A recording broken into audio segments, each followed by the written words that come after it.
Veronica Jones' life hasn't exactly been easy. Her stepmom, Lena, is always on her case, piling chores on her non-stop, while her stepbrother Leo loves to tease her at every chance. Even her dad, who used to be her ally, seems totally wrapped around Lena's fingers, leaving Veronica feeling like she doesn't really belong at home.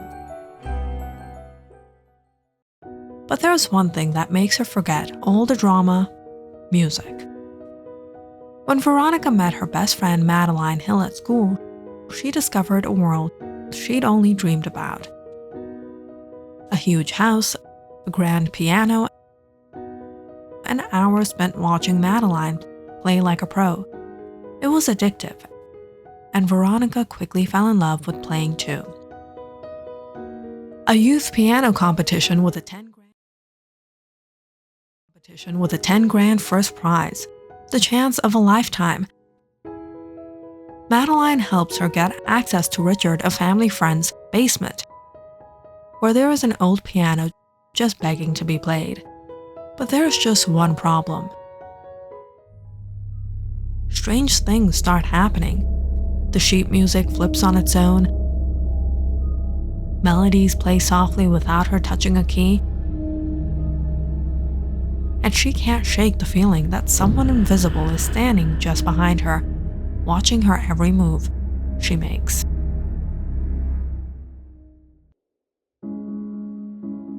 Veronica was getting a little frustrated. She kept messing up and hitting the wrong notes, and there was no way she could ignore the strange feeling in this basement now. I swear, this piano hates me.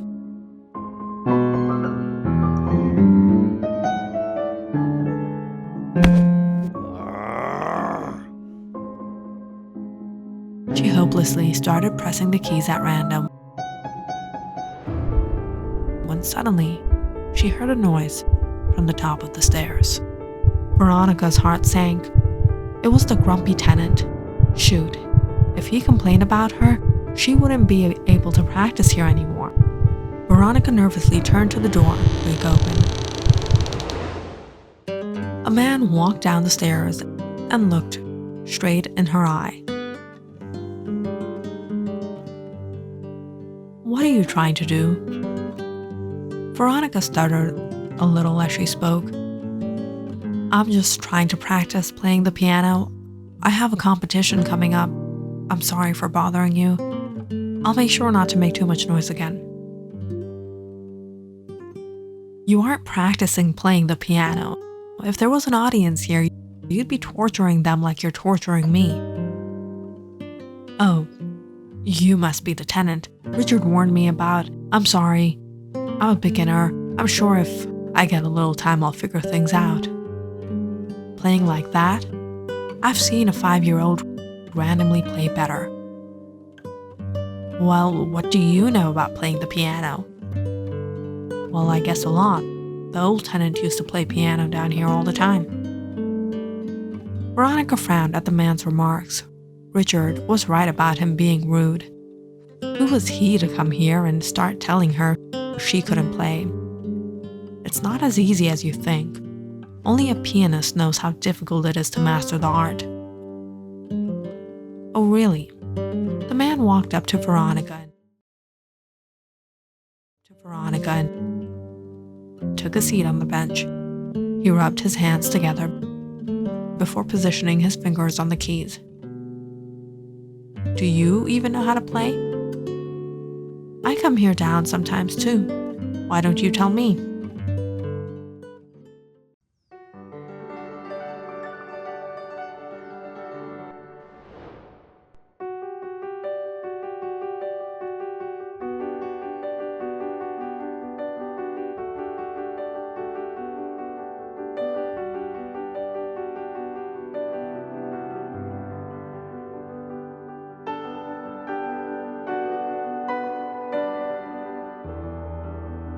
Veronica was thundered to hear this man play so well. He was even better than Madeline's teacher. She sat down beside him, following every key he pressed.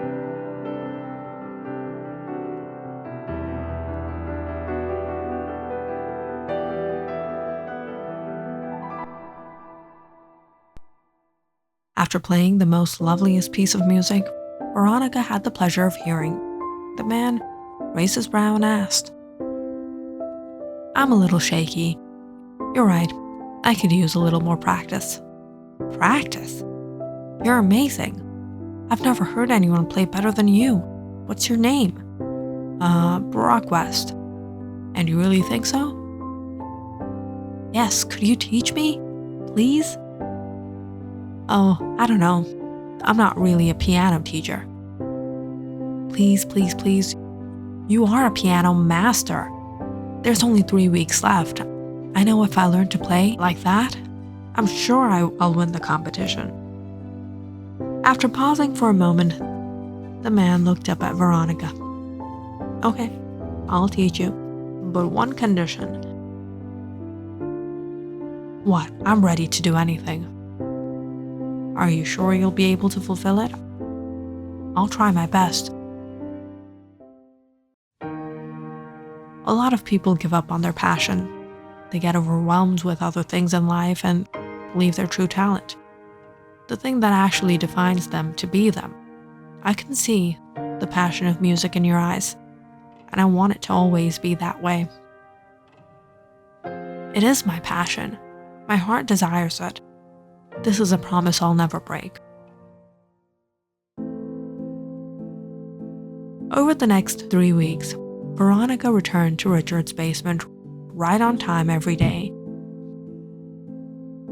Brock would always be ready waiting for her. Brock wasn't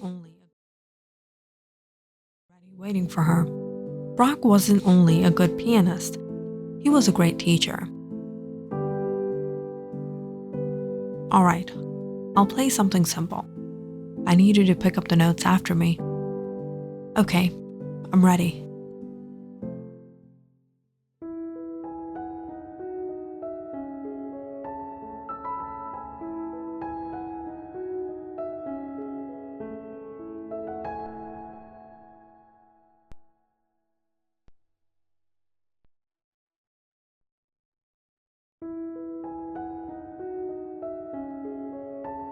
No, wrong key.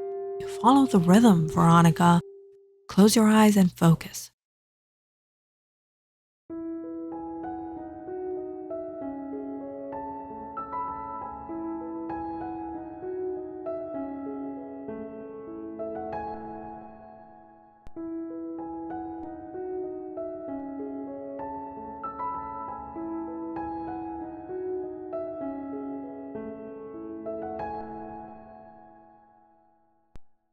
Wonderful. I can see you've improved quite a lot. The better Veronica got, the more she became confident. She was happy. But she couldn't credit her happiness to her new talent. It was more of someone's company that made her happy. "I can't explain in words how amazing you are." "Veronica, are you focusing on me or the music sheet?" "Oh, yes, I was following the notes." With every passing day, all Veronica wished for was to return and play the piano with Brock by her side. She couldn't cover up her feelings any longer. She was in love with this man. Sometimes Veronica felt silly. He was 35 and she was 16, but none of that seemed to matter. Brock was nothing but amazing, and Veronica always wanted to be with him. "So Brock, are you single?" "Why do you ask, Veronica?" "I was wondering if you want a date." "You? Maybe I would, if you were a couple years older." Brock was quite determined and serious about his goals. He humored Veronica every now and then, but he made sure Veronica focused on the lesson. Then in no time, 3 weeks was over. "The competition is tomorrow. I'm so scared. I don't know if I can do this." "Of course you can. When you're up there, forget about everything. Just close your eyes and listen to the music.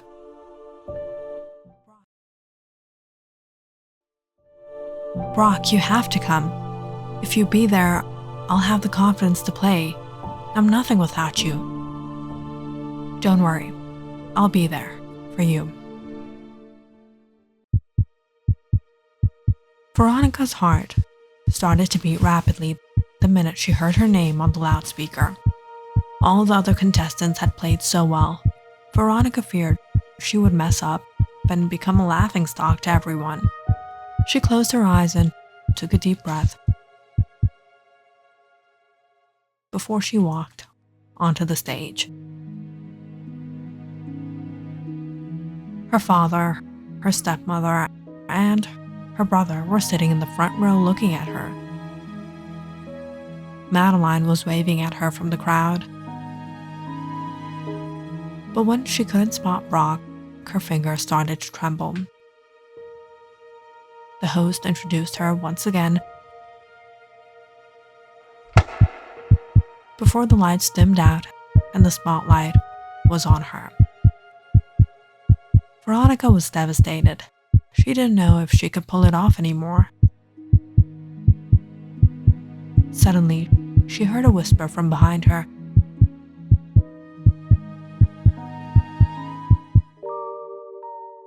She turned to see Brock through the curtain backstage. You can do it. Everything will be fine. Veronica was finally met with relief. She closed her eyes and began playing.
She was taken away to another world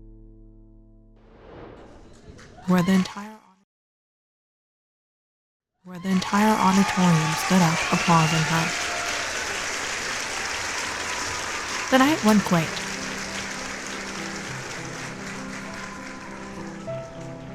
Veronica had never imagined she would be able to play the piano with such finesse. All eyes were on her when the judges handed over the card that named the winner. And the winner, who will take home the 10 grand and the title of tonight's finest pianist, is Veronica Jones. Veronica cried out tears of joy, seeing everyone rejoice around her. She did it. She won. All the judges came forward to shake hands with her, but Veronica had only one person in mind. As soon as she was allowed to leave from the stage, she hurried backstage to find Brock. Congratulations, you did it. Thanks. Who are you searching for? The man behind all the success. Without him, I would have never won today. Veronica searched the entire crew, but she couldn't find Brock anywhere. Before she could ask about him, she was pulled away by her family and friends. Well, to be honest, I thought the girl in the pink dress would win. It surprised me when they called your name. But you did. Okay. You did good. You did good. I could have done much better than you if I was up there. That night, Veronica was carried away by so many people around her. She didn't get a chance to find Brock. She went to bed that night, desperate and anxious to meet that one person. I want to see who this mystery man is. I'm more excited than you. We'll go there first thing in the morning. I don't know how I'm gonna tell him. What if he says no? No, I'm not taking the chance. Even if he doesn't date me, there's only 1 year till I'll be 18. I'm gonna confess my love to him. Oh, I wish I knew a man like that. The next morning, Veronica and Madeline went to Richard's house. Go, knock on the door. Do I look good? You look awesome.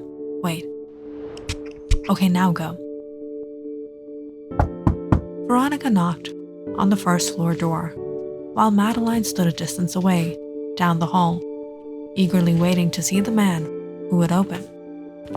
Veronica couldn't help the jitters as soon as she heard the footsteps nearing the door.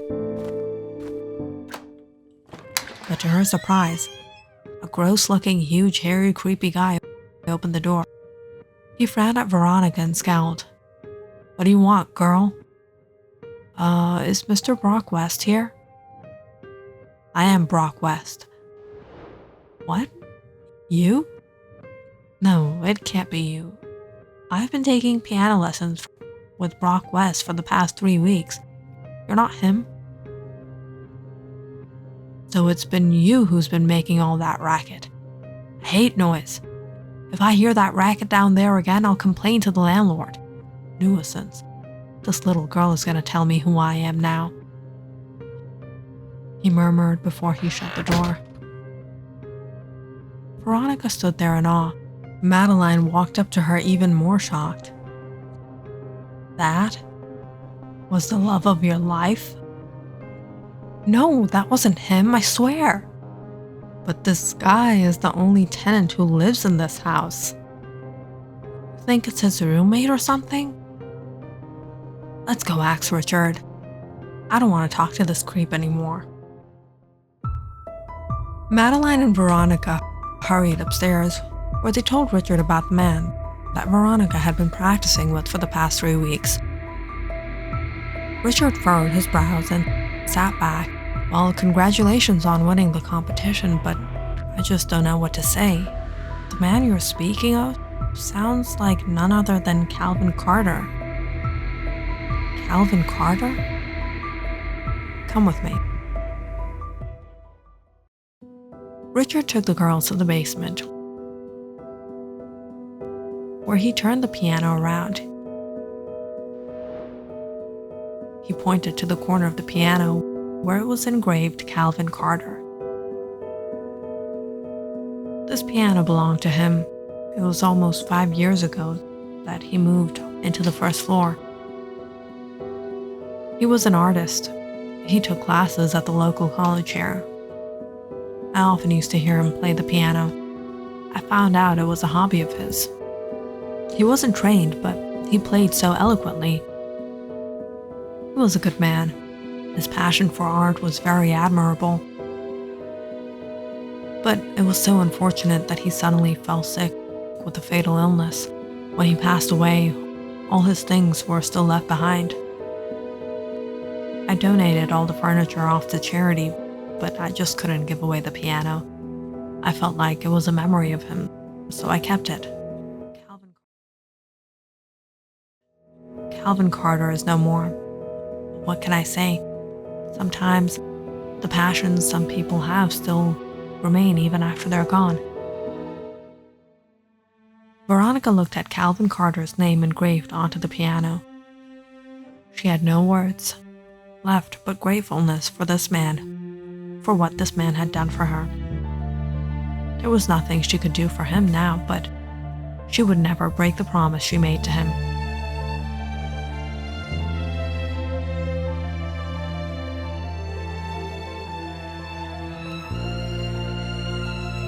Click on the subscribe button and check out more awesome videos on our channel. And don't forget to press the bell icon because you know it's interesting.